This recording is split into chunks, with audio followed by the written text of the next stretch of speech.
Good afternoon, Excellencies, ladies and gentlemen, dear friends and colleagues. It's a great pleasure to welcome you today and talk about the common challenges facing the South Caucasus region, as well as in my presentation, I am going to pay special attention in this context to the unresolved Armenian-Azerbaijan conflict over Nagorno-Karabakh. As you know, already a lot of previous speakers touch upon to this region and actually the whole conference about the South Caucasus and its neighbors. And everyone understands that this kind of region, which is located in a very complicated neighborhood, if we can look from the perspective that around 3 regional powers, but 3 countries, small states, which became independent since 1991. From this perspective, 2 countries, predominantly I would like to touch upon Georgia and Azerbaijan, have inherited from the Soviet Union the ethno-territorial conflicts. In Georgian case, it's Georgian Ossetian and Georgian Abkhaz conflicts. In Azerbaijan case, it's Nagorno-Karabakh conflict. The resolution of which have been the top foreign policy priority of these countries and the leaderships throughout the years of independence, let's say more than 25 years. As direct consequences of these unresolved conflicts, 20% of the internationally recognized territories of Georgia and Azerbaijan have been occupied, and more than 1 million refugees and internally displaced persons right now have been scattered across the South Caucasus countries. At the same time, different threat perceptions and foreign policy orientation of South Caucasian states, Georgia's pro-Western, Armenia's pro-Russian, and Azerbaijan's balanced and multi-vector stances, have created certain conditions for volatility of the South Caucasus region, often described as one of the least stable parts of intermediate Europe, the belt of 6 post-Soviet states lying from the Baltic to Caspian Seas between the European Union and Russia. And in this case, I would like predominantly right now to move, right now you can see in the map the 3 conflicts, which is, actually 2 of them in Georgian territory, 1 in Azerbaijan. Let's go to the next slides. In this context, it's important, I would like, especially in the case of Karabakh, underline the Armenia, the 3rd South Caucasian state, underline the role of this country, which actually directly involved in the Nagorno-Karabakh conflict as a kin state for the sake of identity claims and ethnic solidarity to its ethnic grandson in Nagorno-Karabakh region of Azerbaijan.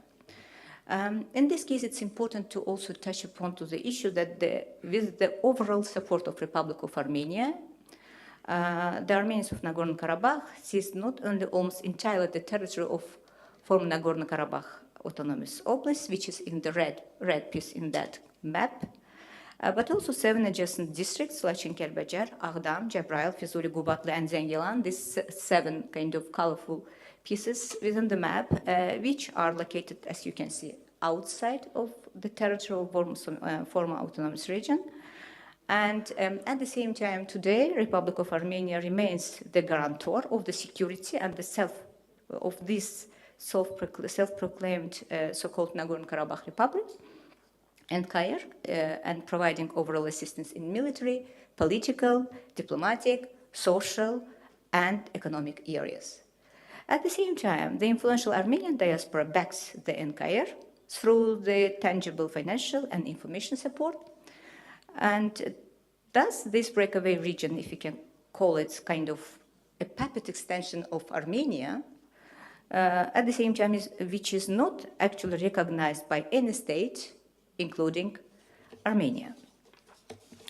In this context, if we can look at again to this region, and previous speakers also touch upon to this issue, precisely this conflict, Nagorno-Karabakh conflict, actually draws dividing lines between Azerbaijan and Armenia and destroys the very basis of any united trilateral cooperation among the South Caucasian states.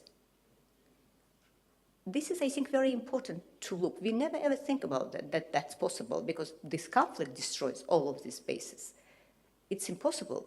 25 years, these three countries independent, but due to this conflict, we can't really think in that frame.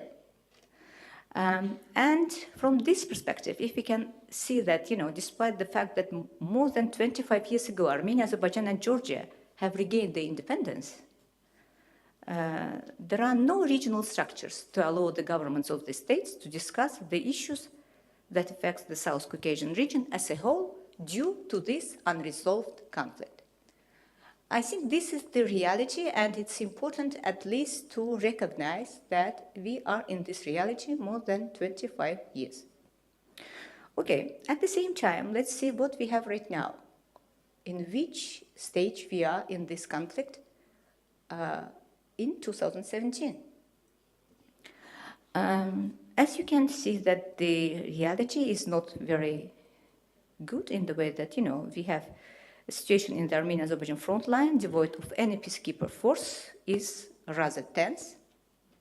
At the same time, the successful counterattacks of the Azerbaijani armed forces along the line of contact from April 2nd to 5th, 2016, as a result of which strategic heights were retaken for the first time since 1994, has created a new reality on the ground and has irrevocably shattered the myth of sacralization of this conflict. Sometimes the people think that it's frozen conflict. I am not agree with the point that it's frozen. It's not frozen, actually. It's from 2011, the process is going on, and we can see right now that what we could see in 2016, and then later on there have been also some armed clashes in the front lines in 2017. We can see that this conflict is not actually frozen. And today, therefore, it's clear that there is a serious security threat in the region due to this unresolved conflict, and any incident that occur along the front line could culminate to renewed outbreak of violence. This is the reality on the ground. But let's see what we have around. We have also around our neighbors, three regional powers: Russia, Turkey, and Iran. Let's very quickly touch upon to these regional powers. First of all, I would like just to mention that it's important to understand that from one side, actually, these three countries, they had this tripolar contest over this region for centuries. And at the same time, this region has been considered a Russian sphere of influence by the West for more than the last 200 years. Russia, if we can look today's Russia, then we can see that this country think that, South Caucasus is very important from the perspective of its own zone as a vital and strategic important for historical perspectives, because I think from its perspective, it has also frequently referred to the expansion nature in the newly independent republics of the former Soviet Union, which is called near abroad as entering into Russia's red lines, and has considered this a threat of its national security. From this perspective, we can see that Russia has much stronger military political position in the South Caucasus, and the protocol of continuing deployment of the 102nd military base in Gyumri through 2044, it's signed with Armenia, revived an interest in Russia's long-term political priorities in the South Caucasus. Armenia, at the same time, is the closest ally of Russia in the South Caucasus and has traditionally associated its national security with Russia to counterbalance its two other neighbors, Azerbaijan and Turkey. It's also a member of Russian-led Collective Security Treaty Organization, CSTO, which brings together 6 post-Soviet states, Armenia, Belarus, Kazakhstan, Kyrgyzstan, Russian Federation, and Tajikistan. And this bloc, which was founded in early 1990s, but started its work in 2002.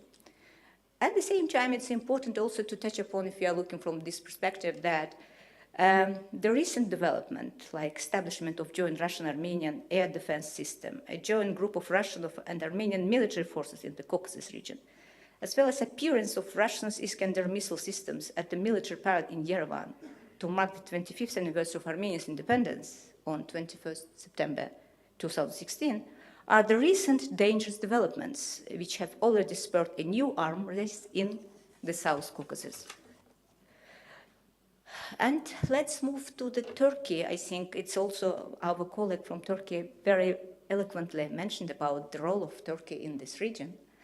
But at the same time, very quickly, I can touch upon to the role of Turkey, especially in the case of how it's just, positioned itself regarding to the Nagorno-Karabakh conflict. Out of the solidarity with Azerbaijan, Turkey closed its border with Armenia due to occupation of Kalbajar, one of the adjacent 7 Azerbaijani districts located outside Nagorno-Karabakh, which we have seen in the map, by Armenian forces in April 1993. It also cut off ongoing talks with a view to establishment diplomatic relations with Armenia and cancelled the train between Gyumri and Kars that had run once a week during the Soviet era. Turkey still continue to pursue this policy and also insists that Armenia has to settle its conflict with Azerbaijan as a precondition to the ratification of the Zurich Protocol signed in October 2009. These measures were intended to put pressure on Armenia by ensuring that the status quo was not fully legitimized. And I know that we have also a speaker from Iran. In that case, I will be very quick to touch upon the role of Iran. On the other hand, Iran has maintained a neutral position towards the conflicting parties regarding the Karabakh. But at the same time, I would like to have some small point that the closeness of Iran's relations with Armenia during these 25 years of independence between these two countries proves that the religious factor is not as important in determining the foreign policy choices of even the most ideologically oriented countries.